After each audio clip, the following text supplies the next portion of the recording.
ان کانٹوں سے صاف بھی کریں گے اور اسے گل و گلزار بھی کریں گے. اس ملک میں دوبارہ ترقی کے پھول کھلیں گے اور جو نالائکی عمران خان ملک کو دے کر گیا ہے اس نالائکی کو پاکستان سپیڈ سے بدلیں گے. آپ نے اسلام آباد میں دیکھا کہ 16 ارب روپے کا منصوبہ 4 سال سے ضائع ہو رہا تھا. 4 سال سے اسلام آباد میٹرو منصوبے کے اوپر گرد ڈل رہی تھی, اس کا انفراسٹرکچر تباہ ہو رہا تھا. عمران نیازی کو عوام کی فلاح کا کوئی خیال نہیں تھا, اور جب حکومت بدلی تو وہی منصوبہ جو 4 سالوں میں نہ چل سکا 5 دن کے اندر آپریشنل ہو گیا. صرف یہ ایک منصوبہ فرق ظاہر کرنے کے لیے کافی ہے کہ نالائکی اور قابلیت میں کیا فرق ہوتا ہے, نااہلی اور اہلیت میں کیا فرق ہوتا ہے. آج اب عمران نیازی کوشش کر رہا ہے کہ اس کی کرپشن پہ سوال نہ پوچھے جائیں. الیکشن کمیشن پر دھاوا بولنا عمران نیازی کا بلیک میلنگ ہتھ کنڈا ہے.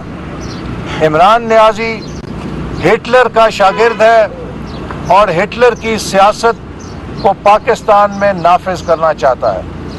جس طرح ہٹلر نے جتھوں کے ذریعے اپنے مخالفین پہ حملے کرائے, جرمنی کے اداروں پہ حملے کرائے تاکہ اس کا راستہ صاف ہو سکے, عمران نیازی بھی آج اپنے جتھوں کے ذریعے کہیں سوشل میڈیا پر اور کہیں سڑکوں پر اداروں پر حملے کر کے چاہتا ہے کہ اس کے خلاف مقدمات کی کارروائی رک سکے.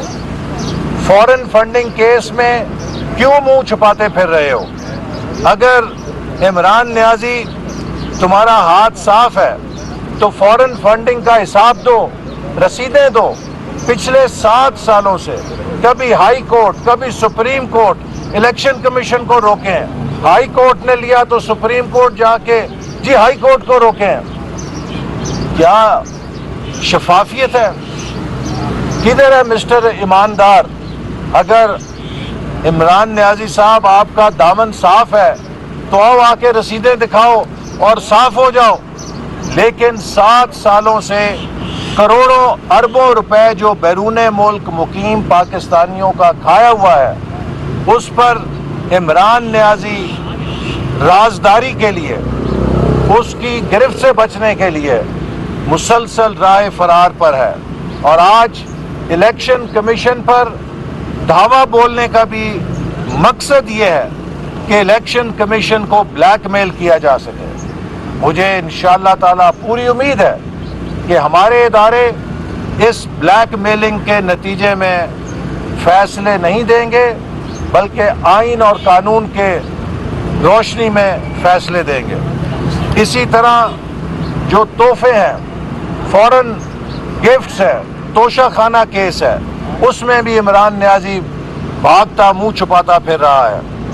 پاکستان کی تاریخ میں کوئی اتنا ہلکا, کوئی اتنا چھوٹا وزیر اعظم نہیں آیا جس نے برادر ملکوں کے تحفوں کو بازاروں میں بیچا ہو اور جیبیں گرم کی ہوں. آپ کسی کی شخصیت اس سے اندازہ کر لیں کہ جو شخص انتہائی برادر ملک کے تحفے جو اس کو بھائی بنا کے دیے گئے ہوں ان کو بھی بازار میں بیچ کے اپنی جیب گرم کر سکتا ہے تو وہ کسی اور چیز کا سودا کرنے میں کتنی دیر لگائے گا. اسی طرح جو سکینڈل ان کے مافیاز کے ذریعے چینی میں, آٹا میں, دوائیوں میں, LNG میں, وہ جیپوں کی امپورٹ کے اندر اپنے پیاروں کو 10,000 جیپیں امپورٹ کرنے کے پرمٹ دیے. یعنی کہ جو ناک ڈاؤن جو پاکستان میں اسمبل گاڑیاں ہوتی ہیں ان پہ زیادہ ڈیوٹیاں, اور جو اسمبلڈ گاڑیاں منگائی گئیں ان پہ کم ڈیوٹی.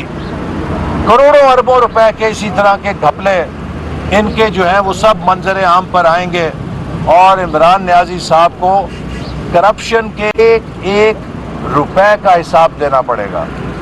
آج پاکستان میں جو عمران نیازی صاحب خود کو ہیرو بنانے کی کوشش کر رہے ہیں، یہ پاکستان کی آزادی کے ہیرو نہیں، پاکستان کی آزادی کے ویلن ہیں، چونکہ 20,000 ارب قرضوں میں پاکستان پہ لاد کے گئے ہیں۔ پاکستان میں 71 سالوں میں 25,000 ارب قرضہ لیا گیا۔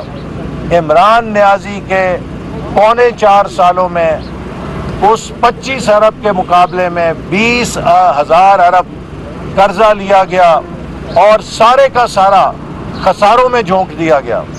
ملک میں کوئی پیداواری منصوبہ نہیں لگا جس سے معیشت مضبوط ہو سکے۔ یہی وجہ ہے کہ آج عمران نیازی کبھی امریکہ کی سازش دیکھتا ہے۔ عمران نیازی صاحب، آپ تو دونوں ہاتھ کھڑے کر کے کہتے تھے یا اللہ میاں یہ میرے خلاف تحریک عدم اعتماد لائیں، اور جب تحریک عدم اعتماد آئی تو آپ نے کہا کہ میری دعائیں سنی گئیں، 1 گیند سے 3 وکٹیں گراؤں گا، اور جب پھر اپوزیشن نے گگلی ماری اور آپ کی 3 وکٹیں اور مڈل سٹمپ گر گیا تو آپ کو امریکہ کی سازش یاد آ گئی۔ آج پاکستان کا وہ سفیر جس نے مراسلہ لکھا وہ جھوٹا